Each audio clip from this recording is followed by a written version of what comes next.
friends, welcome to the Formula Engineering classroom. And in this lecture, we'll understand the concept of hydrostatic paradox. So, what is actually hydrostatic paradox? We will try to understand this one. So, let's suppose we have a container like this one. And now, let the bottom area of this container is, let's suppose I'm saying A1. And let in this container, there is some fluid, let's suppose we are saying water, up to a height h1. Okay, and this is our container number 1. Now let there is some another container, it's like that,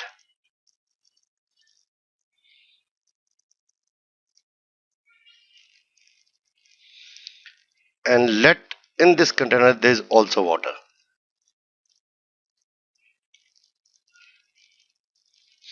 and the bottom area of this container is let A2, and the height of water is let H2. Okay, and this is our container number 2 here.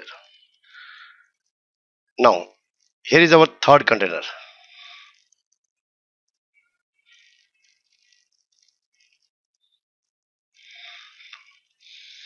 and let bottom area of this container is let A3, and in this container also that there is water. Means all three containers have same fluids. Let the height of water is H3.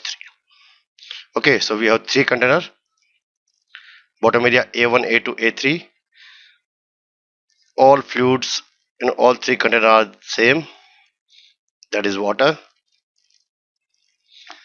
Now let's suppose if I am saying that is A1 equals to A2 equals to A3, means the bottom area of all three containers is same. Okay, and H1 equals to H2 equals to H3, that is the height of water in all three containers is also same. So what is the issue? So we know according to hydrostatic law, that is P equals to rho g h, and the pressure intensity is equals to rho, that is density of fluid, g, that is gravitational acceleration, and h, that is height of fluid.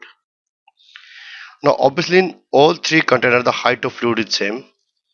Okay, g is also same, and rho, that is density of this fluid, as the fluid is same, so rho is also same. So I think at the bottom of all three containers the pressure intensity will also be same. Yes, it's true. So we can say that is the pressure intensity of this bottom is this one,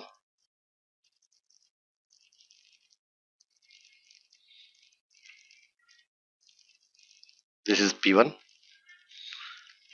here is P2,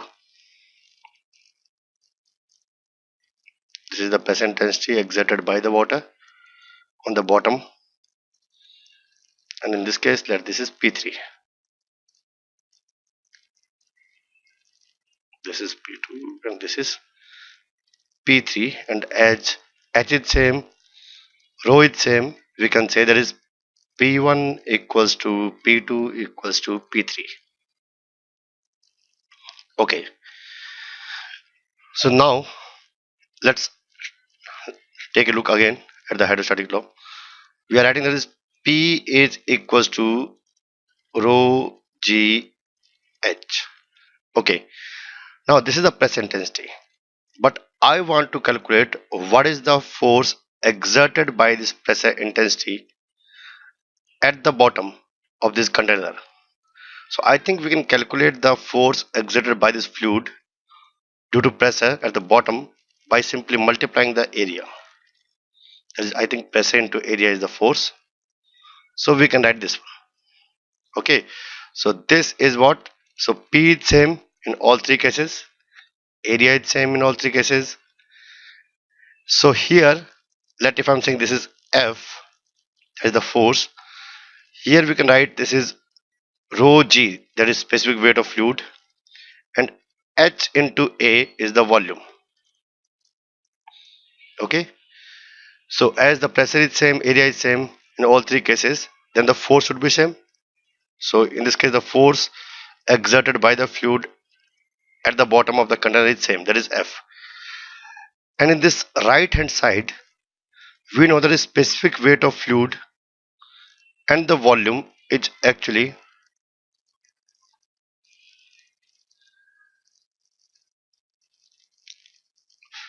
weight. Specific weight into volume is equals to weight.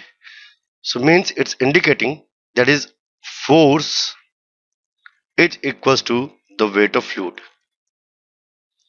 And we know that is force F1, F2, F3. It is same because pressure is same, area is same. But I think when we are putting this container on the weighing machine, the weight of all three container will be different. Obviously in this case, I think second container has more weight. You can see here.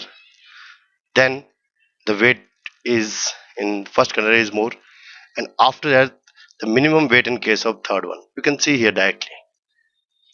That is, we can say that is W2 is maximum or greater than W1, and this is greater than W3. But here we prove that is force is same, so weight should be same.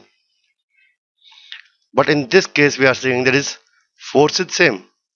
Yes, we prove this one, pressure is same, area is same, but weight is different. That is the hydrostatic paradox. So what is the meaning of this term?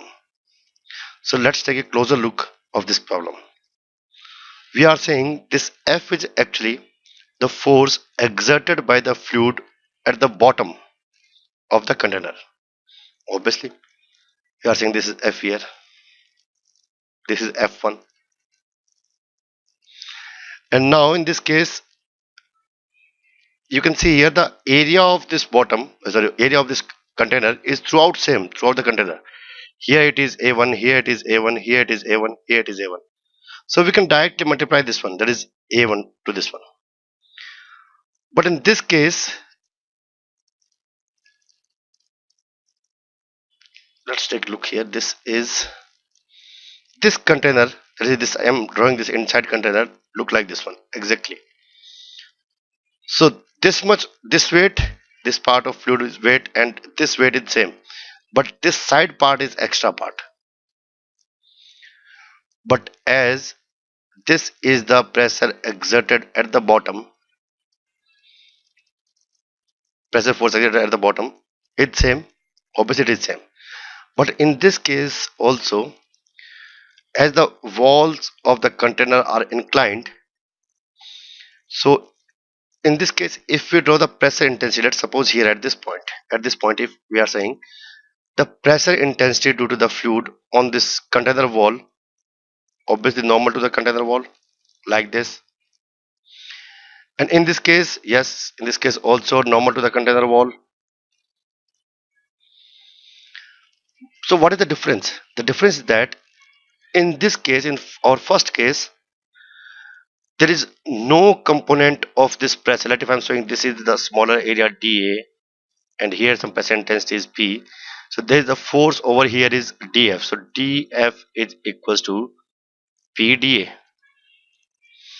and this force, this elementary force, is exactly normal to this container wall. So as this force is exactly normal to this one, so there is no downward component of this pressure force, obviously. But as in this case, if I'm saying this is the pressure intensity P here, and let this is dA. So in this case, this is dF, but this is inclined. Obviously this is normal to this container wall, but this is inclined. So in this case it has two component. One is horizontal like that. Oh, sorry, this is, in this case one is horizontal like that, and another one is vertically downward like that. Okay, similar you can draw this side. This is the normal pressure force. So this is the vertically downward component, and this is the horizontal component of this force. So all over this wall there are small component vertically acting in downward direction over here, and they are adding some extra force to this force. Okay, so in this case if this is the F1, so the force of the fluid in this case that we are saying, this is also F1, but due to this part there is also some part, so we can say this is F dash. So now this F2 is actually not this F1. Actually in this case this F2 is the only part that is due to by this column, but not by this extra fluid. So it's showing that is this F1, F2, F3 is only the force of this column, not by this extra part, but because this is not including this one. And that's why in this case the W2 is extra, because according to this one, that is F is equals to weight. So in second case actually F1 plus F dash is equals to W2. This is equals to W2, that is the weight of this fluid here. F1 we know this is F1 is the force due to this column, so we can write this is F1 is also equals to F2. Okay, F1 is F2 here, so plus F dash is W2. But in this case the W1 is exactly equals to the F1 because there is no extra side force here. So here we can write this F2 simply. We can write this sorry, not this F1, this one is W1.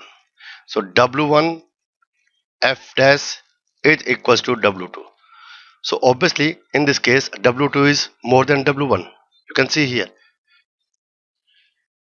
Now in third case the F1 that is due to this column. So in this third case the column will look like this one. This is the column. Due to this one there is F1. But as there is no fluid over here in this part, so in this case on the container wall the pressure intensity is like this. That is obviously this is normal to the container wall, so this is acting in this direction. So in this case the component 1 is horizontal, that is like this,